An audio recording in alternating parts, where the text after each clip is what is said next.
If you're on thyroid medication, stop scrolling because most of you are still having symptoms even though your labs are normal. What we typically see is you start to become symptomatic. You start to become fatigued. You start to gain weight. Your hair is falling out. Your skin is always dry. You're constipated. You're becoming depressed, but yet your labs continue to show up normal. 90% of you that are on thyroid medication for hypothyroidism do not have a thyroid problem. The medical research is very clear. The number one autoimmune condition in our country is Hashimoto's disease. The thyroid is the most common place for autoimmunity to start. So if you're not getting your antibodies checked, your thyroglobulin antibody and your thyroid peroxidase antibody, that needs to be the first step.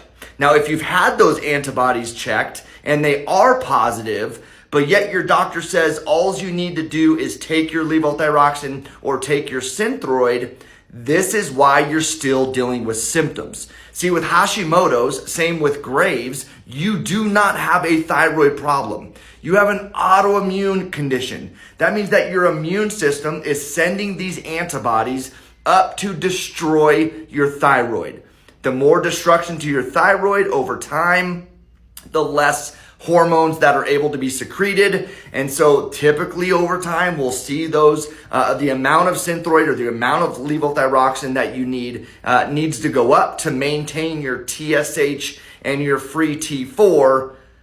But that is my biggest pet peeve. Ladies and gentlemen, you have to get a comprehensive look at your thyroid. Number one, are you producing enough T4 hormone?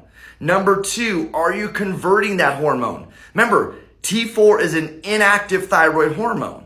Synthroid, levothyroxine, this is synthetic T4 hormone. So that hormone does us no good unless we can convert that into T3. So if your T3 levels are low, you have a conversion problem. It doesn't matter if your T4 levels are normal. If you don't have enough T3, you're still going to have the symptoms of hypothyroidism. So guys, reach out to us, get the proper testing done so we can find out, number one, do you have a production problem? Number two, are you converting those hormones properly? And third, most importantly, are you dealing with some kind of autoimmune disease? Because what we see time and time again, because the treatment is not addressing the immune system, you develop multiple autoimmune diseases over time and your health continues to decline.